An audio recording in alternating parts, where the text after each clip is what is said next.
Hello,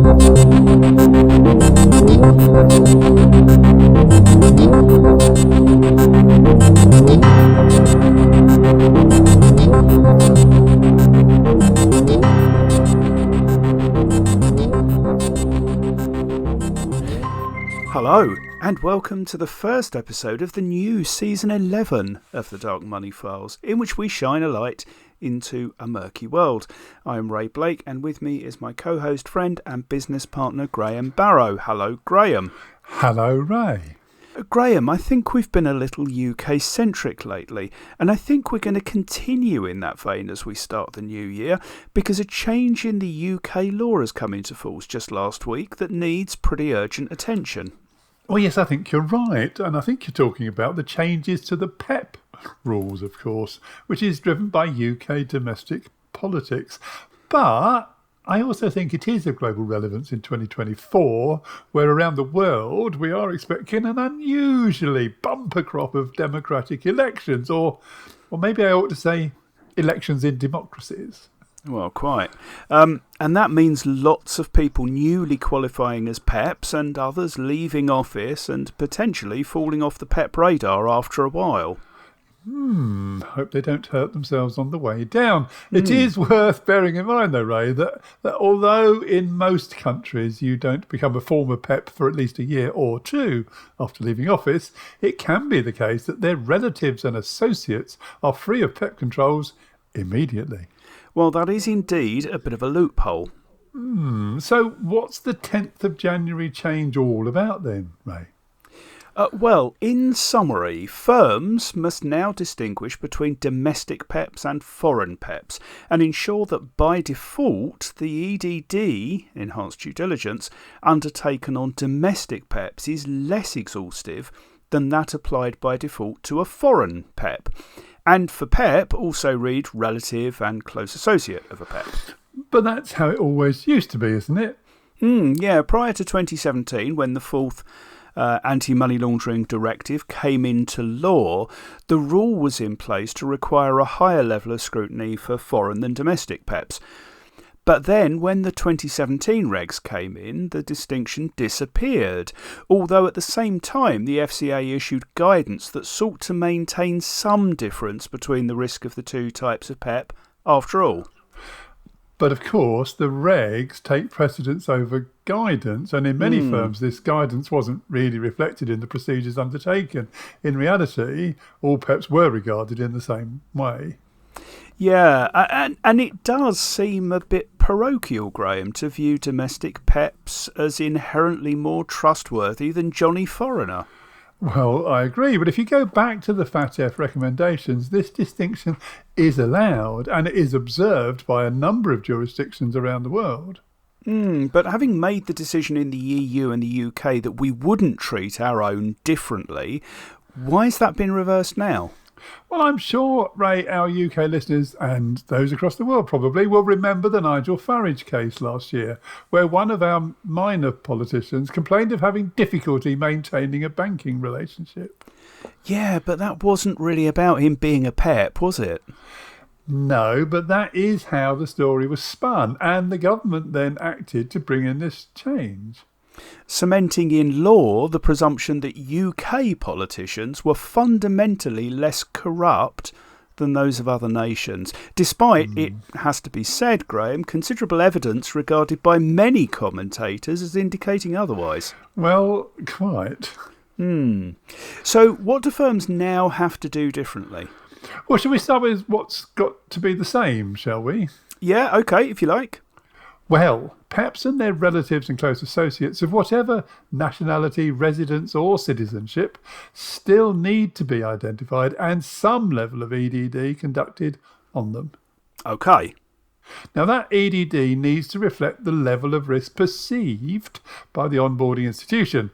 The higher the risk, the more intrusive and extensive that EDD should be. OK, again, all sensible so far, Graham. But the change is that the starting point of that EDD base camp, as it were, needs to set a lower level of due diligence for a domestic PEP than for a foreign one. Like a golf handicap, really? Yeah, I suppose so, yeah.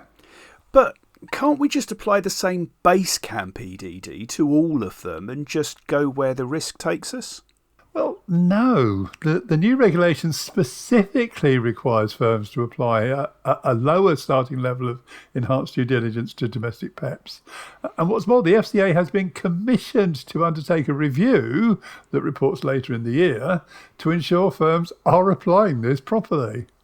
Right, okay. So what would that difference look like, Graham? As ever, Ray, it's very hard to generalise. Each firm will have different exposures, but most firms will want to articulate a two-tier base camp level of PEP EDD and state minimum requirements against different EDD elements. So, if we were talking, for instance, about source of wealth, we might say that for a domestic PEP, a general narrative based on public sources with a reasonable estimate of total net worth might be the acceptable minimum, whilst for a foreign PEP we might want to start with a more detailed breakdown with independent corroboration of the most significant economic activities. Yeah, I think that might be a very reasonable example. And I imagine that where a firm always obtains an independent investigator's report for PEP clients, they'd want to either confine that just to the foreign ones or have a different report scope for domestic PEPs that wasn't as extensive. And again, Ray, I think that's a very reasonable way to implement the requirement. Of course, the base camp, as we're calling it, is the minimum required. So the rules still say, don't they, that where there are other risk factors, more EDD should be undertaken.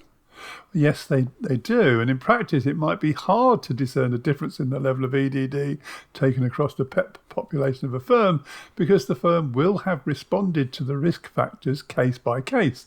And that might not end up correlating with the kind of basic domestic foreign PEP breakdown. And that's absolutely okay. But what the firm would have to be able to show was that the starting assumptions and the minimum EDD for the two types was different. Yes, so policies and procedures making this clear and setting out the differential base camp EDD requirements would be a very good idea. Yeah, and I suspect most UK firms will be putting these in place right now. Yeah, of course, every new law has ambiguities and unintended consequences, and we think we've identified some in this case, don't we, Ray? Well, a few, yes. For instance, if we take the example of a domestic PEP who has family or close associates who are foreign, do we treat those associates or family members as foreign or domestic? If we treat them as foreign, then as part of the EDD on them, surely we'd have to explore the underlying PEP, I suggest, to the foreign PEP standard, wouldn't we? Well, I think that's a really valid point. Reading the law closely suggests that the relatives and close associates of a domestic PEP are to be treated as domestic, so that seems to have been anticipated. But presumably the presence of financial dealings across national borders would be one of the risk factors that would require more EDD in any event, yes? Well, I think so. But what if a domestic PEP is also a close associate of a foreign PEP? Wouldn't that effectively elevate them to the status of foreign PEP in their own right? Well, I mean, that's how I'd read the new regulation, but I suspect that can be filed under unintended consequences, given how common that situation is likely to be. Oh, I think you're right, Ray, but only when it comes to politicians. Don't forget there's a whole range of PEPs who aren't politicians per se. Oh yeah, absolutely. Senior judges and military officers, for instance, or those in charge of nationalised businesses. They would be less likely to be linked to foreign PEPs, you'd imagine. Yeah, so perhaps the MPs weren't just thinking about themselves in this instance, at least. Well, I wouldn't like to comment, Graham. Here's a conundrum, though. It's clear how this rule, I think, would be applied to a PEP being onboarded now. But what about all the PEPs who are existing customers, where the domestic PEP standard wasn't recognised and who've had the full drains up EDD? Yeah, you can't just discard information you hold already that you wouldn't be holding if this were a new on board, can you? Well, I don't think you can, no. Which means that when you do a periodic review, you need to decide whether you have to refresh that information to the same standard or live with a certain amount of information that you choose not to refresh and that then becomes out of date. There's just no good answer to that one that I can see, Ray. And furthermore, an existing PEP customer will know in many cases that his or her bank knows more about them than they might like. I wouldn't be surprised if we see PEPs deciding to move their finances to clean the slate, as it were, and start again with fewer questions being asked. Now, Ray, if you think about it, that could present something of an opportunity for a PEP who was criminally minded, say. Assuming it was one of those very rare criminally minded PEPs who was a domestic PEP, of course. Well, quite. I mean, I can see how that might be an attractive idea, certainly. We're going through this, choosing our words quite carefully, aren't we, on this particular podcast? Yes. Right, so interestingly, there is a new power under the Economic Crime and Corporate Transparency Act for a firm to share information with another firm when there is a suspicion.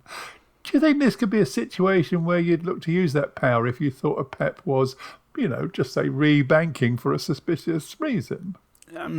OK, well, first of all, Graham, it's a voluntary power. Nobody has an obligation to share suspicion with another firm. Well, that's true. And secondly, the power is strictly for the prevention of financial crime. You'd have to show that you weren't abusing the power for commercial reasons. If you'd never issued a SAR on the PEP before they chose to leave you, you might find it hard to explain your sudden conviction of suspicion. I think we know somebody who would leverage a situation like that to their own advantage, don't we? Right? Well, possibly so, yeah. But what you say is true, of course, yes. And you'd also have to know which other firm to tell. I mean, if I were a bad guy, I'd make sure I set up the new account separately and didn't have any transfer or contact between the two firms. OK, then. So let's look at the FCA's review of how firms are treating PEPs. That's due to report later this year, isn't it? Yeah, by June. And what will it be reporting on exactly? What are the FCA looking at? Well, a variety of things, Graham. One is how firms are applying the definition of PEPs to make sure that firms aren't expanding their definition of PEP beyond reasonable bounds. So firms will probably want to check now that their policies and procedures reflect the legal definitions.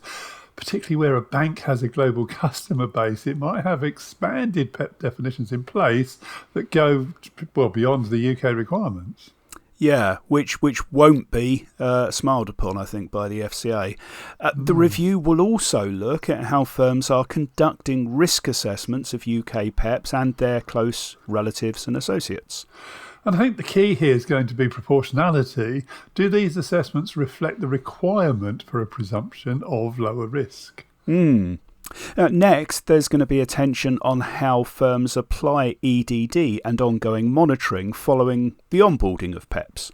Which again is going to focus on proportionality and making sure that the approach is properly risk-based and not excessive. Yes, it's going to look at how firms decide to reject or close accounts for PEPs, close relatives and associates as well. And bearing in mind the genesis of these changes, there is likely to be a focus on fair treatment, consistency and the consumer duty in this regard. I think that's absolutely right. Two more key aspects of the review that are quite interesting. One is of how firms are communicating with their PEP customers throughout the customer life cycle, including in response to questions and complaints. Yeah, I think there will be inevitably a focus here on how firms approach PEPs to understand particular transactions and how they communicate account closures or the introduction of risk-based account restrictions. Yeah. And the last key area is going to be the way that firms keep their PEP controls under review and the involvement of senior management in that, as well as general senior management oversight of PEP risks and controls. Well, I think it's going to be an interesting report, Ray. Yes, it is. Let me ask you a question about risk appetite, Graham. Currently, we work with quite a few firms who simply don't have the appetite to look after PEPs at all and won't proceed with an onboard if a customer turns out to be a PEP or connected to one. That is pretty common, yeah. Now, we've always seen that as the individual firm's choice to make. Is there a suggestion in the government's approach here, do you think, that they view the blanket rejection of UK domestic PEPs as unacceptable? I think that's an interesting question. Right. I mean, legally, I think firms can and should still be able to choose to refuse service. Technically, NatWest was free to close Mr. Farage's account, provided it could show it was treating him fairly. But that doesn't mean NatWest didn't pay a price for so choosing. Firms will be worried that a blanket rejection of PEPs, including UK domestic PEPs, might be frowned on. And I think that report in June will give us some more insight on this question. But in the meantime, firms with a blanket no PEPs policy might want to revisit it and document a review that at least considers the new rule. Yeah, so either concluding that the policy still stands notwithstanding the new regulation, or perhaps allowing new domestic PEPs to onboard as customers. Either way, putting a documented review and rationale on file now seems to me to be a good idea. Yes, I agree. So, that's the new PEP regime in the UK. What's next, Graham? Well, I've been giving some thought, Ray, to the new measures on fraud in the UK, as well as developments elsewhere. And although, again, that might sound a bit UK-centric, I have no doubt this is going to become something of a global issue. And it's a pretty hot topic, given what some of those rules look like. And I think it's time for an update. Well, I'm looking forward to it.